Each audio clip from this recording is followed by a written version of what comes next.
Hi. இன்றைக்கி தான் காலேஜோட லாஸ்ட்டு செமஸ்டர், அதாவது இன்னும் 2 ட்ரெமஸ்டர் இருக்குது. இதுதான் லாஸ்ட்டு. சாரி, இங்கே வந்து செமஸ்டர்னு சொல்ல மாட்டாங்க, ட்ரெமஸ்டர். அது வேறு இருக்குது. அதுக்குள்ளே என்னடானா அடுத்த மாதத்துக்குள்ளே 6000 அமௌண்ட்டு நீங்கள் கட்டணும், நொட்டணும் அப்படிங்கிறாங்க. என்ன பண்ணுறதுனே தெரியல. இதில் வேறு நம்ம நைட் ஷிஃப்ட் வேறு. அதுக்குள்ளேயும் பஸ்ஸு வந்துடுச்சு, ஓடி வந்து ஏறியாச்சு. அதான் நம்ம ஒரு பிளான் வச்சுருப்போம், வெளிநாடு வந்துட்டு சம்பாதிக்கணும் பண்ணணுன்ட்டு. ஆனால் காலேஜுக்காரங்க பார்த்தீங்களா 6000 அமௌண்ட்டு ஒரு மாதத்துக்குள்ளே கட்டணுமா? எப்படி கட்டுறது? அதான் நான் சொல்கிறேன், தயவுசெய்து தம்பி தங்கச்சி எல்லாம் இங்கே படிப்பிய நம்ம ஊர்லேயே நல்லபடியாக படித்து நல்ல வேலையை பாருங்கள். வெளிநாடுக்கெலாம் வரணும்னு நினச்சிங்கன்னா நீங்கள் அங்கே நம்ம ஊரில் எது கஷ்டம்னு நினைக்கிறீங்களோ அதெல்லாம் கஷ்டமே கிடையாது.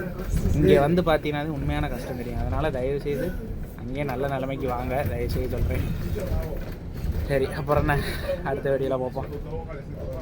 சென்டிமெண்ட் எல்லாம் பார்க்காதடா, போடுறா. கையெழுத்து போடாதீங்க. அவனை வெளியே தந்துடா. வைத்தியர் நல்லா உள்ள விட்டுக்கிட்டு இன்னுமா போடல, போடுப்பா. அடா போடுப்பா. மிரட்டுறாரு.